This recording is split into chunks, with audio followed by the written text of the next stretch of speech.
मोरबी को लगी किसकी नजर, 43 साल, 2 भीषण हादसे, हर बार मौत का भयानक मंजर।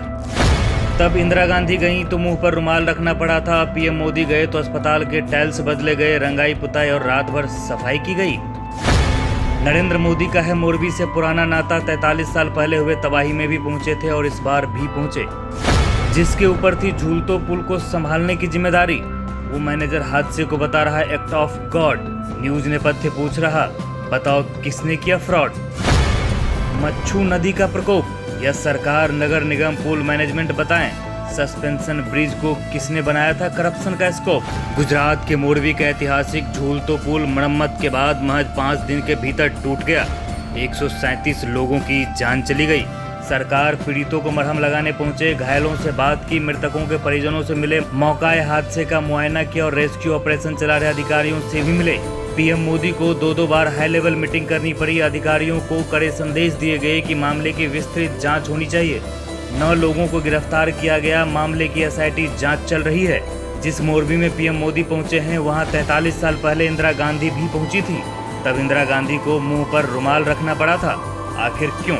आपको पूरी कहानी बताएंगे, लेकिन उससे पहले जरा जान लीजिए कि इस मामले में गिरफ्तार मैनेजरों में से एक ने इस भीषण हादसे को एक्ट ऑफ गॉड यानी दैवीय आपदा बताया है। सरकारी वकील हरसिंधु पांचाल के मुताबिक ओरेवा कंपनी के मैनेजरों में से एक ने अदालत को बताया है कि ये एक्ट ऑफ गॉड की वजह से हादसा हुआ है। पांचाल ने एफएसएल की प्रारंभिक रिपोर्ट का हवाला देते हुए कहा है कि ठेकेदार ने पुल का केबल नहीं बदला था, जंग लगी हुई केबल को सिर्फ पेंट कर दिया गया था। यहाँ तक कि इन केबल के तारों की ग्रीसिंग भी नहीं की गई थी। ठेकेदार ने सिर्फ फ्लोरिंग बदली थी। कंपनी के मैनेजरों और ठेकेदार की इस लापरवाही का नतीजा 137 लोगों के परिवार को भुगतना पड़ा है। हालांकि ये कोई पहला मौका नहीं है जब मोरबी में इस तरह की तबाही आई हो। 43 साल पहले भी मच्छू नदी पर भीषण तबाही मची थी। तारीख थी 11 अगस्त 1979। लगातार भारी बारिश की वजह से दोपहर करीब 3:15 बजे मच्छू बांध पानी के तेज बहाव में टूट गया। देखते ही देखते महज 15 मिनट में पूरा जिला तबाह हो गया। करीब 2 घंटे के भीतर ही सैकड़ों मकान और इमारतें जमींदोज होने लगी। सरकारी आंकड़ों के मुताबिक उस वक्त 1137 इंसानों के शव और 2919 जानवरों के शव बरामद हुए थे। उस समय करीब 100 करोड़ रुपए का नुकसान हुआ था। तब केंद्र और राज्य दोनों जगह जनता पार्टी की सरकार थी। बाबू भाई पटेल प्रदेश के सीएम थे तो वहीं चौधरी चरण सिंह देश के प्रधानमंत्री। तबाही की भयावहता का अंदाजा इस बात से भी लगाया जा सकता है कि तत्कालीन मुख्यमंत्री बाबू भाई पटेल ने करीब 6 महीने के लिए अपनी कैबिनेट मोरबी में शिफ्ट कर दी थी। तबाही के 5 दिन बाद यानी 15 अगस्त के अगले दिन इंदिरा गांधी मोरबी दौरे पर पहुंची तो वहां का मंजर देख हैरान रह गई। शमशान में तब्दील हो चुके मोरबी में उन्हें बदबू के चलते मुंह पर रुमाल रखना पड़ा। उनके दौरे की तस्वीरें मीडिया में छपी तो काफी आलोचना भी हुई। अब पीएम मोदी के दौरे को लेकर भी विपक्ष हमलावर हैं।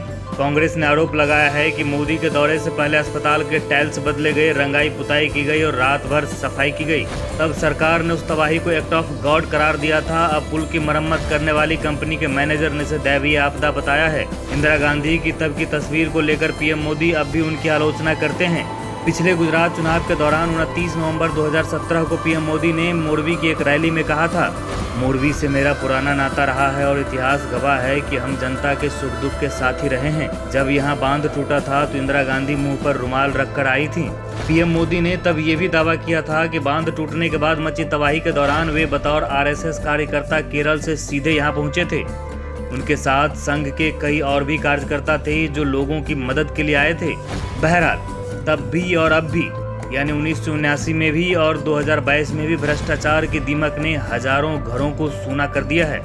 सैकड़ों बच्चे अनाथ हो गए, लेकिन जिम्मेदारों की नज़रों में ये महज एक्ट ऑफ गॉड है, जबकि हकीकत ये है कि ये पूरा मामला एक्ट ऑफ फ्रॉड का है, एक्ट ऑफ करप्शन का है।